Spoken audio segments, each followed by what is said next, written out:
নুসরাত জাহান রাফিকে আগুনে পুড়িয়ে হত্যা করা হয়েছে। আমি ওর বাবা মায়ের সাথে দেখা করেছি, ওর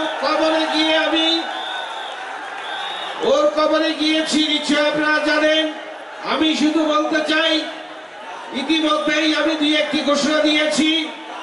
এই রাফির শুরু থেকে শেষ পর্যন্ত যত মামলার যত যাবতীয় খরচ, সকল খরচ আমি ব্যক্তিগতভাবে বহন করব। পাশাপাশি এই রাফির স্মৃতিকে অমর করে রাখার লক্ষ্যে তার নামে একটি ভবন আমি দিব। পাশাপাশি তার একটি রাস্তা তার নামে নামকরণ করা হবে।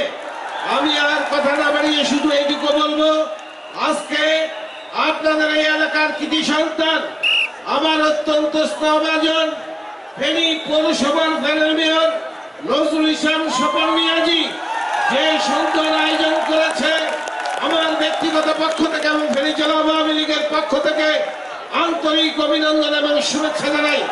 আর কথা না বাড়িয়ে আমরা জেমস ভাইয়ের গান শুনবো, যার কারণে সবাইকে ধৈর্য সহকারে অপেক্ষা করার জন্য বিনীত অনুরোধ করছি। জয় বাংলা।